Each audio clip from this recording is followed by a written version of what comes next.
Olá pessoal, graça e paz a todos, que Deus abençoe a todos em nome de Jesus.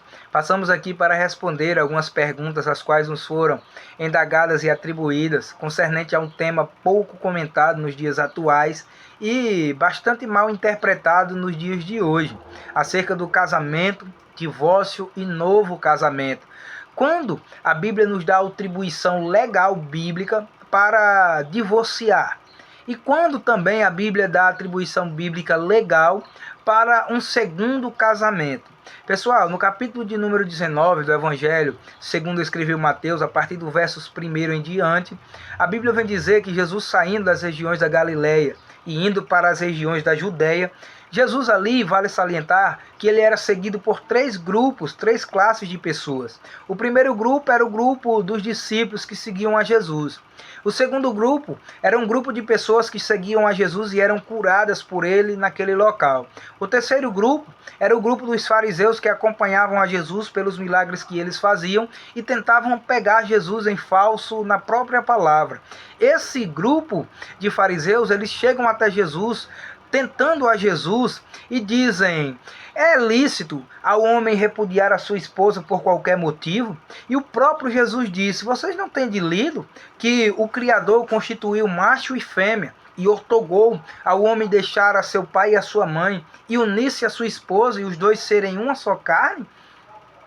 E os fariseus, eles dizem a Jesus: mas o próprio Moisés, ele concedeu cartas de divórcio. E Jesus disse: olha, Moisés concedeu cartas de divórcio por conta da dureza do vosso coração. Eu, porém, vos digo que qualquer que repudiar a sua esposa, deixar a sua esposa, não sendo por conta de relações sexuais ilícitas, comete adultério.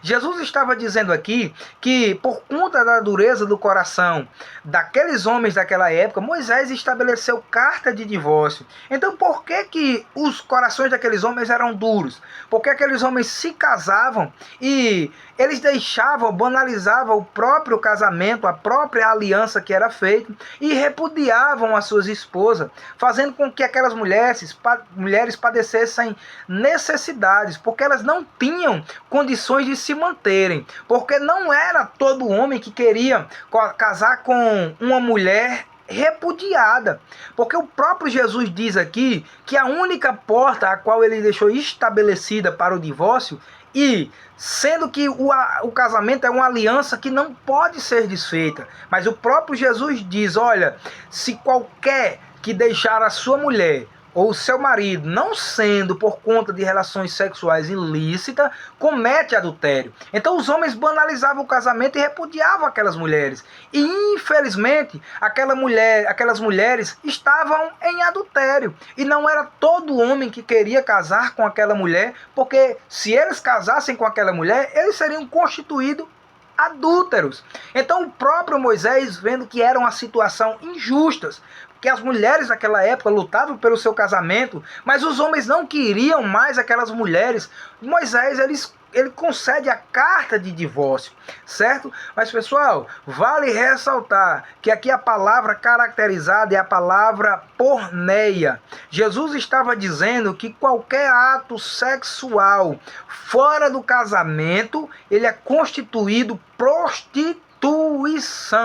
O corpo do homem pertence à mulher e o corpo da mulher pertence ao homem, de forma que o homem tem poder sobre o corpo da mulher e a mulher tem poder sobre o corpo do homem. E que se esse homem ou a mulher se prostituir com outra pessoa, ele comete ato de adultério. E se aquela parte vê que não tem mais condição de manter o casamento, o aconselhamento é perdoar e manter o casamento. Mas se não houver acordo, porque a própria Bíblia diz que não há como dois caminharem juntos sem ter comum acordo. Então, a parte traída, ela está apta a novamente a um casamento. E a parte que traiu, ele está constituído adúltero. E qualquer que casar com a parte a qual traiu, vai ser considerado adúltero. E existem pessoas que têm uma dúvida. Edrielson, uma pessoa que já se casou várias vezes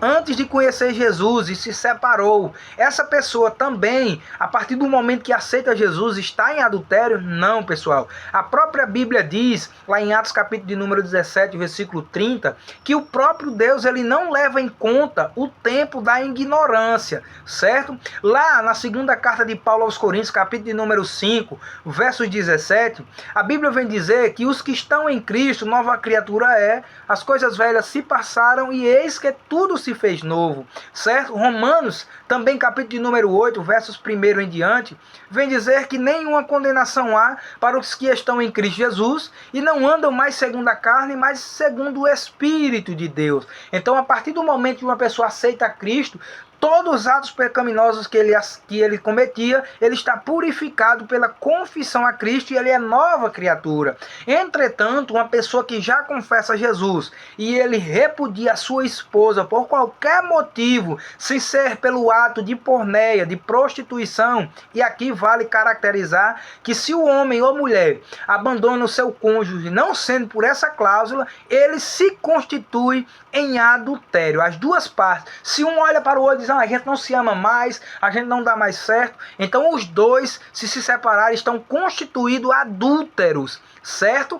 Eles estão constituídos adúlteros para um novo casamento, eles não podem casar mais biblicamente em um ato legal, certo? Qualquer que casar com um deles vai se constituir também adúltero. Por quê? Porque a classificação da separação, do divórcio, não está caracterizado com o que o próprio Jesus diz no capítulo de número 19, versículo de número 6, que o próprio Jesus diz, eu porém vos digo que quem repudiar sua mulher, não sendo por conta de relações sexuais ilícitas, comete adultério. E o que casar com a repudiada está também em adultério. Então, o divórcio, ele até que pode acontecer, se a pessoa disser que não ama mais o marido, mas não pode haver aqui um novo casamento, certo? Se as pessoas disserem que não se amam mais, a aliança vai ser mantida diante de Deus. Só os papéis que vão ser rasgados. Mas essas pessoas estão casadas ainda perante Deus. E se elas casarem novamente, elas estão se constituindo adúlteros. E os que casarem com ele também estarão em adultério. Então, se eles se guardarem para si, não casarem mais, há a possibilidade, eles irão ser sim salvos, porque eles não serão constituídos pecadores, se eles ficarem só, não casarem mais. Mas existem pessoas que banalizam o casamento, repudiam as suas esposas e maridos por qualquer motivo, sem ser pelo ato de porneia, de prostituição, e se casam novamente. E uma pessoa me fez a pergunta, Adrielson, essas pessoas que abandonam o seu cônjuge, seus cônjuges por qualquer motivo, e elas permanecem mesmo assim na igreja, elas vão ser salvas? Pessoal, essa pergunta eu não posso responder, porque cada um dará conta de si mesmo a Deus, como diz Romanos capítulo de número 14, versículos 1 em diante, certo? Mas a Bíblia vem dizer lá em 1 Coríntios, capítulo de número 6, versículo de número 9 ao 10, que os adúlteros não herdarão o reino de Deus. Então cada um coloque a mão na sua consciência, os que estão casados ilicitamente, isso aqui é Bíblia.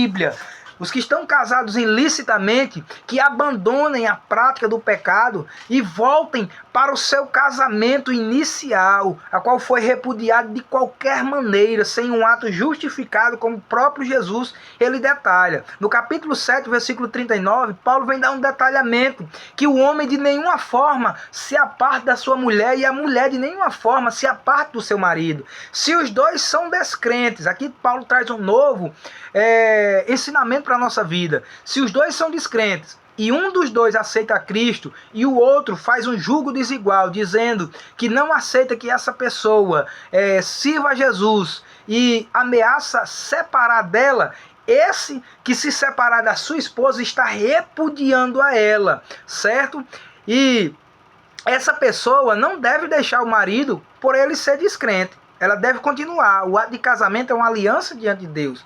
Mas, se o marido não entrar em comum acordo, então a mulher pode pedir o divórcio. Ela não pode casar novamente, certo? E nem ele casar novamente. Se uma das partes se casar, estará em adultério, certo? Então, pessoal, a única cláusula que Jesus deixou escrita aqui para o divórcio, não para o novo casamento, divórcio e novo casamento é totalmente diferente, certo? Jesus diz aqui que para haver, é bom que não haja divórcio. Mas se porventura houver divórcio, só sendo por uma causa, relações sexuais ilícitas. Essas relações sexuais ilícitas é constituído por meio da porneia, ato de prostituição. É o que você vai encontrar lá em Romanos capítulo número 1, versos 26 em diante, onde os homens ele deixavam o uso natural da mulher e se inflamavam com outros homens. De igual forma, as mulheres deixavam o uso natural dos seus homens e inflamavam-se com outras mulheres. Entra também no ato de prostituição aqui, o sexo fora do casamento legal, a questão do sexo entre homem e animal. Deus abomina essa prática, certo? Então, pessoal, o divórcio só pode ser estabelecido por uma cláusula, pelo ato de prostituição, é a porneia, não é a mocheia. É pelo ato de porneia, prostituição. Então, divórcio é uma coisa. Jesus abre uma porta para o divórcio, embora ele odeie o divórcio, certo? Então, aqui o Jesus está dizendo que se porventura houver ato de prostituição, a mulher pode pedir carta de divórcio. Mas é bom que ela não case novamente. Mas se ela casar, ela está no direito dela, porque ela foi traída. Mas a parte que traiu, ele não mais está apto para se casar. E se casar, está em adultério. E a Bíblia diz em 1 Coríntios capítulo de número 6, versículo de número 9, que os adúlteros não herdarão o reino de Deus. Existem várias outras passagens, Malaquias capítulo de número 2, versículo de número 16, Romanos capítulo de número 7, versículos 2 e 3, Romanos capítulo de número 7, versículos 12 e 13, que vem falar acerca dessa questão do ato do casamento, divórcio e novo casamento, certo? Então, pessoal, a única forma de um divórcio é por meio de uma prostituição, ato de porneia, traição, infidelidade, certo? Então, pessoal, lute pelo seu casamento. Se alguém está casado inadequadamente perante ao Senhor,